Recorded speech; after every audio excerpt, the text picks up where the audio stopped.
आज सदन में डुमरी विधायक टाइगर जयराम महतो ने स्वास्थ्य बजट को लेकर सरकार को घेरा। टाइगर ने कहा, स्वास्थ्य विभाग के लिए करोड़ों रुपए का बजट बनाने वाले वित्त मंत्री राधाकृष्ण किशोर खुद इलाज के लिए निजी अस्पताल ऑर्किड में इलाजरत हैं। सांसद महुआ मांझी भी वही इलाजरत हैं।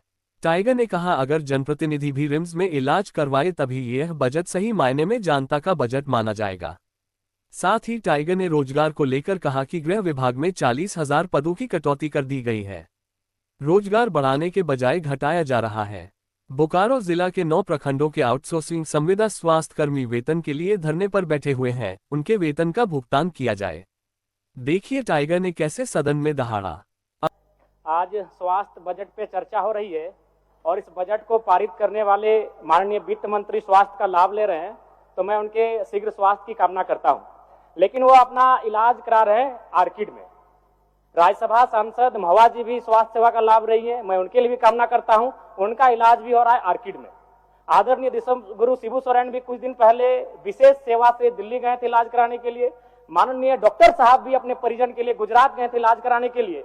तो इस बजट की सार्थकता तभी होगी जब माननीय अपना इलाज रिम्स में करेंगे। तभी जनता को विश्वास होगा, तभी जनता को आभास होगा कि हाँ, वास्तव में बजट इस राज्य के कल्याण के लिए है। माननीय को अगर छींक आती है तो हैदराबाद जाते हैं, वो भिलोर जाते हैं, वो दिल्ली जाते हैं। और एक आम व्यक्ति अगर बीमारी तनिक गंभीर है अध्यक्ष महोदय, तो अपना जमीन बेचना पड़ता है। ये कड़वी सच्चाई है इस राज्य की।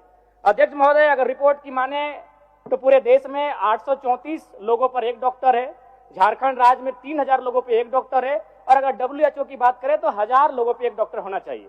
और जहां तक अगर बात करें अध्यक्ष महोदय, तो हमारे लगभग स्वास्थ्य उपकेंद्र 3300 के आसपास नर्सों के हवाले हैं। अध्यक्ष महोदय, मेरा मानना है कि स्वास्थ्य के मामले में पैसों की कोई कमी नहीं है। सरकार का फंड है, DMT का फंड है, आयुष्मान का पैसा है, शिक्षा शक्ति का अभाव है अध्यक्ष महोदय। और सबसे महत्वपूर्ण, इन 24 वर्षों में 25 वर्षों में एक भी मेडिकल यूनिवर्सिटी का तैयार ना हो पाना इस राज्य के लिए दुर्भाग्य का विषय अध्यक्ष महोदय। अध्यक्ष महोदय, मैं कहना चाहूंगा, प्राइवेट स्कूल, प्राइवेट, आज थोड़ा समय दिया जाए, प्राइवेट स्कूल और प्राइवेट हॉस्पिटल की मनमानी एक आम व्यक्ति को गरीबी से दरिद्रता की ओर लेकर जाएगी अध्यक्ष महोदय।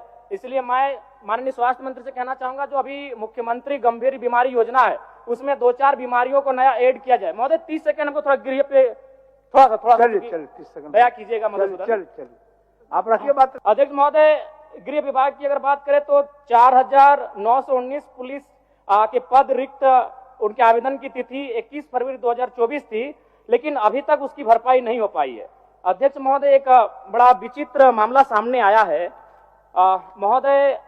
गृह विभाग और पुलिस सेवा में वर्ष 2022-2023 में 1,39,734 पद स्वीकृत थे और 2024-25 में घटकर 1,01,192 हो गए, यानी लगभग 39,542 पद पुलिस में कम हो गए। अध्यक्ष महोदय, आज से 30 साल पहले झारखंड में एक कहावत थी कि गाँव की इधर दुए चीजें टका कमाए सकल है, या तो मटिया कोर के या तो टणिया दौड़ के। टणिया दौड़ने का मतलब है पुलिस की बहाली।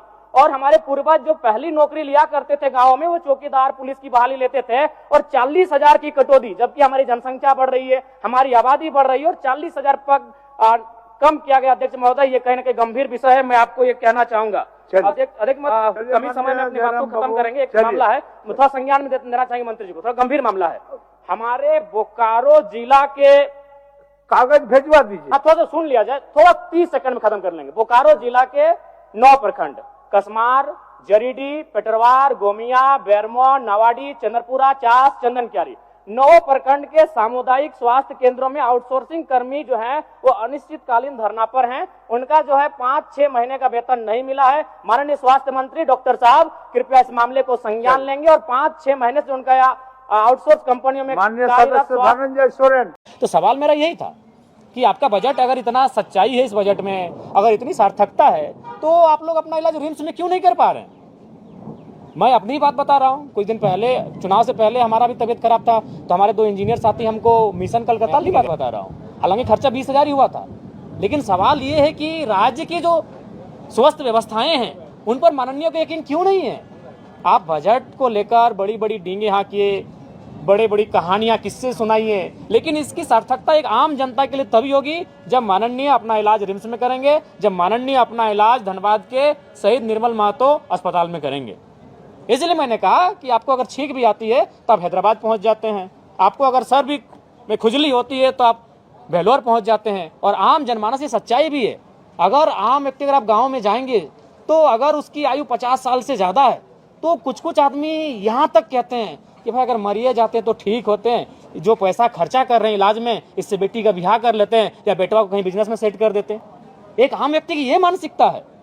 यानी आज जो प्राइवेटाइजेशन का जो मनमानी हो रहा है शिक्षा और स्वास्थ्य के क्षेत्र में, अगर इसको नियंत्रण में नहीं लाया जाएगा पत्रकार महोदय, तो आप सबों के बीच में कहना चाहूंगा आज से 20 साल बाद आप देखिएगा कि एक गरीब आदमी दरिद्र हो जाएगा, एक गरीब आदमी उस समय दरिद्र हो जाएगा। अगर आज शिक्षा और स्वास्थ्य में जो प्राइवेट की मनमानी है, अगर इस पर अंकुश नहीं लगता है, इस पर अगर नियंत्रण नहीं लगता है, तो 20, 10, 15 सालों में ये सच्चाई हमसे और आपसे नहीं छुपेगी। इसलिए आज स्वास्थ्य का बजट है, राज्य की जनता इसे देख रही है, लेकिन मेरा आज ही स्वास्थ्य मंत्री, माफ कीजिएगा, वित्त मंत्री एक प्राइवेट अस्पताल में अपना इलाज, अपनी स्वास्थ्य सेवा का लाभ ले रहे हैं, तो कहीं ना कहीं इस बजट पर, सरकार की कार्यशैली पर एक क्वेश्चन मार्क खड़ा होता है। अब अपनी राय कमेंट में जरूर बताएं कि टाइगर जयराम महतो की उनका सदन में उठाया गया मुद्दा लागू होना चाहिए या नहीं। और अगर चैनल में नए हैं तो चैनल को सब्सक्राइब जरूर करें।